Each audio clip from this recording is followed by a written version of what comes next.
तो मैं राजा त्यागी राजा fitness channel से। दोस्तों आज हम एक नए टॉपिक के ऊपर बात करने वाले हैं और वो टॉपिक ऐसा है जो आप रोज़मर्रा कहीं ना कहीं सुनते हैं या आपकी फैमिली में आपके आसपास किसी न किसी को ये प्रॉब्लम होती है या इवन कभी आपके साथ भी हुई होगी या आप रिपोर्ट्स कराते हैं तो उसमें भी ये जो समस्या आती है वो आती है फैटी लीवर की। फैटी लीवर का नाम आते ही दोस्तों हमारे मन में एक कॉमन आता है कि भाई फैटी लीवर यानी कि लीवर के ऊपर सोजन आ जाना और उसको फैटी मतलब मोटा हो जाना, सिंपल भाषा में बोले तो उसको।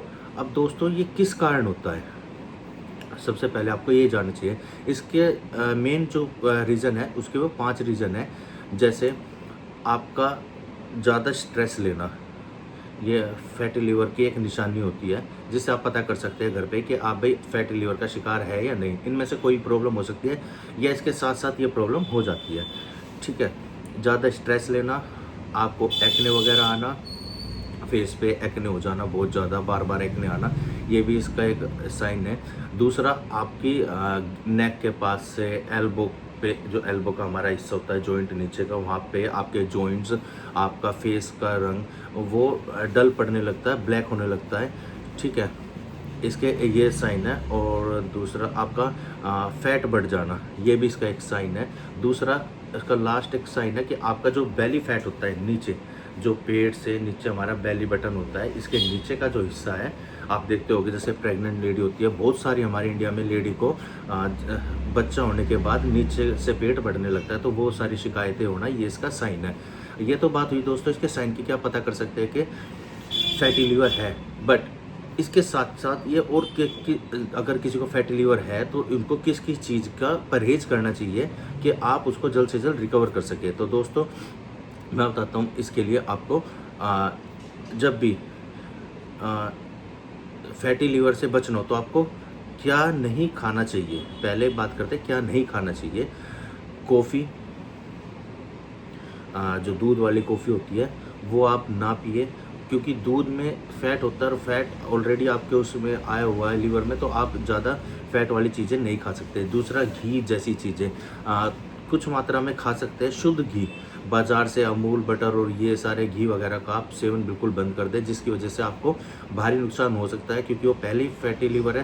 क्योंकि उस टाइम पे हमारा लीवर एक बहुत गहरे स्ट्रेस से गुजरा हुआ होता है, ठीक है। रेड मीट, जो कि हमारा रेड मीट होता है लैम्ब का, या फिर जो लोग नॉन उससे आते कैटेगरी से, तो वो उस चीज़ को अवॉइड करें।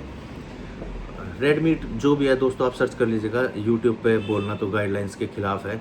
तो रेड मीट एक ये हो गया। दूसरा, एग का जो बीच वाला हिस्सा होता है वो ना खाएं। प्लेन एग आप खा सकते हो लेकिन उसको ना खाएं। फिर आता है दोस्तों वाइट राइस।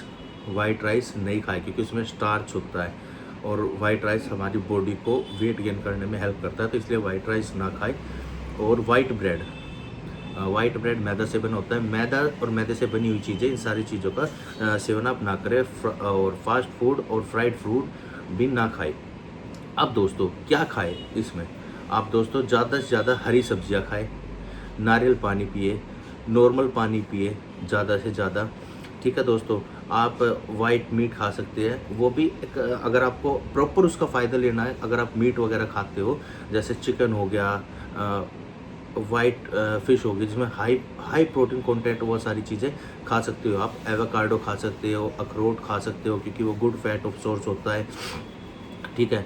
ओमेगा 3 वगैरह ऐसी चीज़ें ले सकते हैं जो कि हमारे हार्ट हेल्थ और इन सब के लिए अच्छा होता है। ये बेसिकली दोस्तों एक बेसिक सी नॉलेज है, तो हर किसी को पता होता है। और जितना ज़्यादा नारियल पानी और आप सादा पानी पियोगे, हमारे लीवर को डिटॉक्स करने में सबसे ज़्यादा उसकी हेल्प होगी, ठीक है दोस्तों। अब हमने ये सारी चीज़ें तो जान ली। अब बात है दोस्तों जानने के लिए कि हमें इससे बचने के लिए कौन कौन सी दवाइयाँ, अगर किसी को हो गया तो प्राइमरी उपचार क्या करें, आप किस तरह का वो करें। दोस्तों आपको सबसे पहले जिस भी एज का ग्रुप हो, उसमें इसमें कोई एज मैटर नहीं करती है, तो आज किसी को भी हो जाती है। बच्चा छोटा है, अगर वो मोटा है ज़्यादा, तो उसका भी फैटी लीवर हो सकता है। ये आप कहीं भी रिसर्च कर सकते हो, किसी डॉक्टर से भी कंसल्ट करके पूछ सकते हैं, एक फिजिशियन से, वो आपको ज़रूर इसके बारे में बता देगा। तो दोस्तों आप कुछ मैं आपको दवाइयाँ बता रहा हूँ, सिरप बता रहा हूँ जो डॉक्टर आपको रेकमेंड करेगा ही करेगा और हर किसी को करता ही करता है, चाहे नाम कुछ भी हो बट उसका सोल्ट सेम होगा और कुछ और। सबसे पहला एम्लिक्योर डीएस, मैं आपको स्ट्रॉन्ग से और लो तक लेके चलता हूँ। एम्लिक्योर डीएस, स्टूमिलिव, अरिस्टोजाइम और लीवर 52 डीएस। लीवर 52 लाइट है, डीएस हुआ है, बट अगर आप लीवर 52 अगर ले रहे हैं, अगर आप ये वहम में है कि भाई हमने लीवर की 52 ले लिया या उसकी टैबलेट्स ले ली तो इनफ है, नहीं दोस्तों, आपको उसको डोसेस दिन में 2 से 3 बार या 4 बार रखनी पड़ेगी, क्योंकि वो बहुत लाइट है और आप फैटी लीवर से गुजर रहे हो। फिर आता है आपका एम्लिक्योर डीएस, अरिस्टोजाइम, ये जितने भी तरह के सिरप है, चाहे वो XYZ किसी भी नाम से, मेक श्योर आप जब किसी केमिस्ट से दवाई लेते हो, मैं भी एक फार्मासिस्ट हूँ और मैं अपने जितने भी मेरे क्लाइंट्स हैं उनको यही सजेस्ट करता हूँ कि आप मेरे से दवाई लेने के बाद मेक श्योर अपने डॉक्टर से कंसल्ट करें कि जो आपके डॉक्टर ने आपको प्रिस्क्राइब किया है वही आपको मेडिसिन मिली है या नहीं। ठीक है दोस्तों, तो फर्स्ट हमारा बताने का कंसल्ट यही है और दूसरा आपका उस चीज़ को नोन करना। फिर आपको जितने भी तरह के सिरप है आप अपने डॉक्टर से दिखाइए कि सर आपने जो ये लिखा था ये वही है या नहीं, क्योंकि क्या होता है हमारी फार्मेसी लाइन में जेनरिक का बहुत बड़ा मार्जिन है। तो क्या होता है डॉक्टर लिखता कुछ, हम सेम सोल्ट की दवाई देते हैं, सेम सोल्ट की दवाई अगर पेटेंट दवाई है तो आपको असर करेगी, वरना आप 80-90% के हिसाब से किसी भी दवा बाज़ार से ले लीजिए, आपने खाया नहीं खाया वो समझ लो कूड़ा खा लिया। ये मैं आपको इसलिए बता रहा हूँ क्योंकि मैं फार्मेसी लाइन से हूँ, मैं एक फार्मासिस्ट हूँ, तो मेरा आपको बताने के लिए एक फ़र्ज है।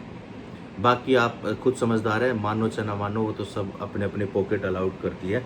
ठीक है दोस्तों, तो इस तरह के जितने आगे बढ़ते हैं इस तरह के जितने भी सिरप है आप ये सब ले सकते हैं। उसके बाद एक सबसे अच्छी टैबलेट आती है यूडी लिव 300 450 से लेके और 600 तक ये दवाई आती है।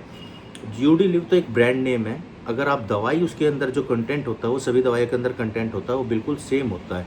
उसका नाम दोस्तों मैं बता देता हूँ,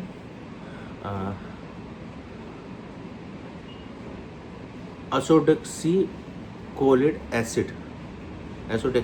एसिड होता है। उसके पावर अलग अलग कैटेगरी में डिवाइडेड है, वो डिवाइड मेक श्योर करता है कि आपको किस तरह की डॉक्टर सजेस्ट करता है। ये आपको खुद नहीं लेनी है, ये डॉक्टर से सजेस्ट के लिए ही ले सकती है। अगर किसी को अगर शुरू करना है और लग रहा है अभी किसी को मेरे को अभी फ़िलहाल के लिए कोई सिम्टम्स है, इस तरह की प्रॉब्लम हो रही है, या किसी को लग रहा है कि मेरे राइट साइड का जो ये हिस्सा होता है, रिब्स का हिस्सा होता है, अगर यहाँ पे बार बार दर्द आ रहा है और ना वो पेट का दर्द है, वो रिब्स के यहाँ से अंदर पेट में फील हो रहा है, तो आप समझ लीजिए कि आपका फैटी एसिड है, तो आप इस दवाई को ले सकते हैं।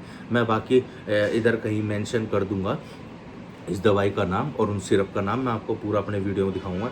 तो दोस्तों मेक श्योर आपको ये जानकारी अच्छी लगी हो और आई होप कि आपको वीडियो पसंद आई हो।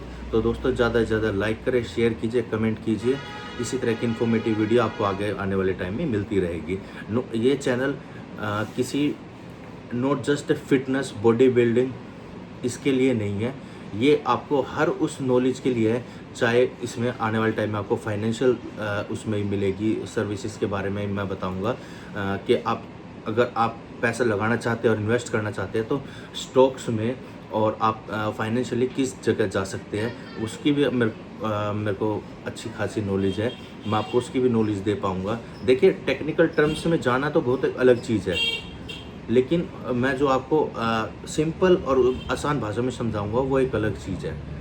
और बाकी तो देखो आप सब समझदार है, आपका जहाँ मन करे आप वो कर सकते हो, पैसा आपका, सारी चीज़ आपकी। और बाकी रही फार्मेसी लाइन की, तो मैं आपको धीरे धीरे हर किसी आने वाले टाइम में हर किसी एक चीज़ की नॉलेज देता रहूँगा जो हमारे इसमें कॉमन समस्या है, जो हर किसी को होती है। ये नहीं कि मैं आपको बोल दूँ कि भाई एड्स की और कैंसर की बीमारी वो लाखों लोगों में किसी को एक को या दो को मिलती है, तो उस चीज़ का अभी इम्पैक्ट नहीं। मेरा वीडियो बनाने का मोटिव है कि आप पब्लिक के लिए कितना कनेक्ट हो पा रहे हो और पब्लिक को कितना ज़्यादा वो कर पा रहे हो। अगर मेरी किसी वीडियो से अगर किसी का अच्छा हो रहा है तो कोई बुराई नहीं है, मैं काम अपना जारी रखूँगा क्योंकि मेरा साइड बिजनेस है। अब बिज़नेस भी नहीं कहूँगा, अभी तो ग्रोइंग स्टेज में है, तो मेरे को इस बिज़नेस में भी नहीं बोला जाएगा। बट हाँ, मेरे को अच्छा लग रहा है कि मैं अपनी नॉलेज को शेयर कर पा रहा हूँ और मैं अपना काम भी कर रहा हूँ साथ साथ।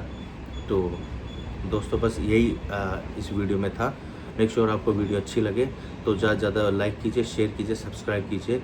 गुड बाय दोस्तों, जय श्री राम।